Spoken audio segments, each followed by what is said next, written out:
Assalamualaikum warahmatullahi wabarakatuh. Kami dari kelompok 9 Prodi Akuntansi kelas reguler 1 akan mempresentasikan materi mengenai membuat kerangka karangan. Salam sejahtera bagi kita semua. Kami dari kelompok 9 yang beranggotakan saya sendiri Widya Agustina dan rekan saya Widya Pertiwi.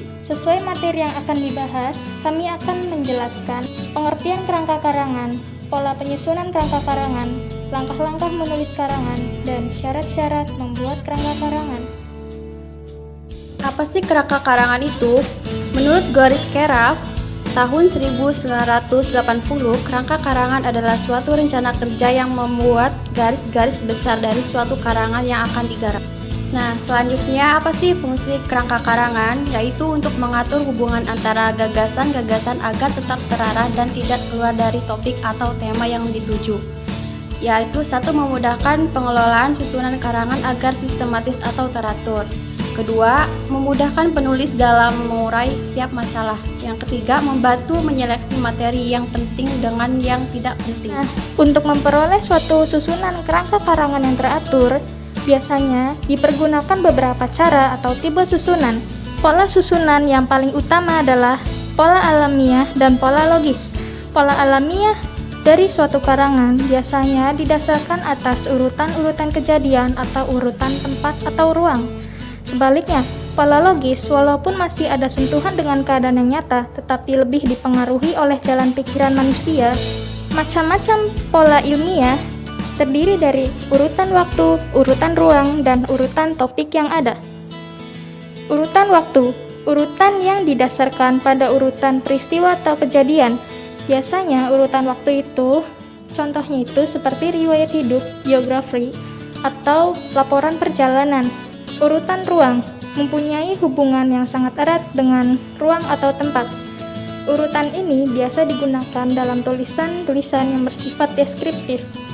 Lalu, urutan topik yang ada, suatu peristiwa yang sudah dikenal dengan bagian-bagian tertentu. Untuk menggambarkan hal tersebut secara lengkap, tanpa mempersoalkan bagian mana lebih penting dari lainnya, tanpa memberi tanggapan atas bagian-bagiannya itu. Macam-macam pola logis. Yang pertama, ada urutan klimaks dan antiklimaks.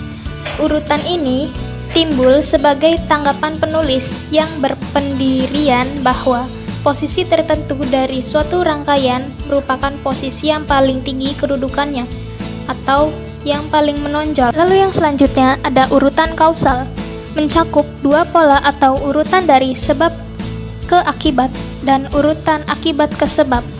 Pada pola pertama, suatu masalah dianggap sebagai sebab yang kemudian dilanjutkan dengan perincian-perincian yang menelusuri akibat-akibat yang mungkin terjadi. Lalu yang berikutnya ada urutan pemecahan masalah, dimulai dari suatu masalah tertentu, kemudian bergerak menuju kesimpulan umum atau pemecahan masalah atas masalah tersebut. Lalu yang keempat ada urutan umum khusus. Biasanya urutan ini dimulai dari pembahasan topik secara menyeluruh atau umum, lalu diikuti dengan pembahasan yang terperinci khusus. Lalu yang kemudian ada urutan familiaritas. Urutan familiaritas dimulai dengan mengemukakan sesuatu yang sudah dikenal, kemudian berangsur-angsur pindah kepada hal-hal yang kurang dikenal atau belum dikenal. Terakhir ada urutan akseptabilitas, mempersoalkan apakah suatu gagasan ini diterima atau tidak oleh pembaca, apakah suatu pendapat disetujui atau tidak oleh pembaca. Pembahasan selanjutnya adalah langkah-langkah membuat karangan. Bagaimana sih langkah-langkah membuat karangan? 1. Menentukan tema dan judul. Tema sangat berpengaruh terhadap wawasan penulis. Semakin banyak penulis yang membiasakan membaca buku, semakin banyak akan memperoleh tema. Namun, bagi pemula perlu memperhatikan beberapa hal penting agar tema yang diangkat mudah dikembangkan. Di antaranya adalah jangan mengambil tema yang bahasanya terlalu luas. Pilih tema yang kita sukai dan kita yakini dapat kita kembangkan. Pilih tema yang sumber atau bahan-bahannya dapat dengan mudah kita peroleh. Sedangkan judul adalah perincian atau penjabaran dari topik yang lebih spesifik dan sering telah menyiratkan permasalahan atau variabel yang akan dibahas. Contohnya bisa kalian lihat di makalah ya. Poin kedua adalah mengumpulkan bahan. Sebelum melanjutkan menulis, perlu ada bahan yang menjadi bekal dalam menunjukkan eksistensi tulisan. Untuk membiasakannya, kita dapat mengumpulkan clipping-clipping masalah tertentu, biasanya yang menarik penulis, dalam berbagai hal bidang dengan rapi. Hal ini perlu dibiasakan calon penulis, agar ketika dibutuhkan dalam tulisan, penulis dapat membuka kembali clipping yang tersimpan sesuai bidangnya. Banyak cara mengumpulkannya, masing-masing penulis mempunyai cara masing-masing sesuai dengan tujuan tulisannya. Poin ketiga yaitu menyeleksi bahan. Agar tidak terlalu biasa dan abstrak, perlu dipilih bahan-bahan yang sesuai dengan tema pembahasan. Polanya melalui klarifikasi tingkat urgensi bahan yang telah dikumpulkan dengan teliti dan sistematis. Poin keempat yaitu membuat kerangka karangan. Adapun tahapan dalam menyusun kerangka karangannya, yaitu mencatat gagasan.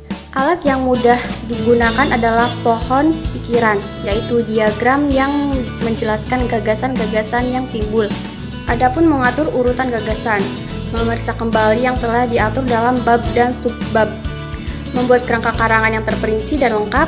Kerangka karangan yang baik adalah kerangka karangan yang urut dan logis, karena bila terdapat ide yang bersilangan, akan mempersulit proses pengembangan kerangka karangan. Nah, poin terakhir, poin kelima, yaitu mengembangkan kerangka karangan. Proses pengembangan karangan tergantung sepenuhnya pada penugasan materi yang hendak ditulis. Jika benar-benar memahami materi dengan baik, permasalahan dapat diangkat dengan kreatif, mengalir, dan nyata. Terbukti pula kekuatan bahan materi yang dikumpulkan dalam menyediakan wawasan untuk mengembangkan karangan. Pengembangan karangan juga jangan sampai menumpuk dengan pokok permasalahan yang lain. Untuk itu, pengembangannya harus sistematis dan terarah. Begitu juga dengan pengembangannya. Pembahasan selanjutnya adalah syarat-syarat membuat kerangka karangan.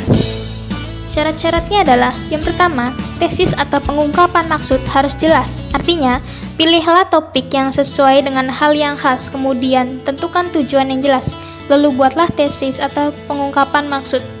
Yang kedua, tiap unit hanya mengandung satu gagasan.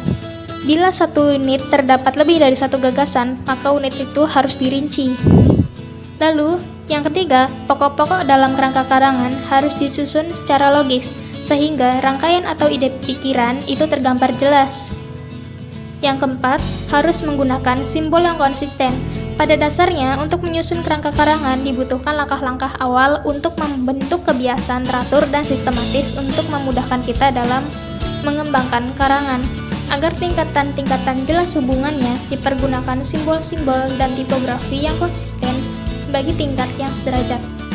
Itulah materi yang dapat kita sampaikan, semoga bermanfaat. Mohon maaf bila ada salah kata. Terima kasih yang sudah menonton sampai akhir.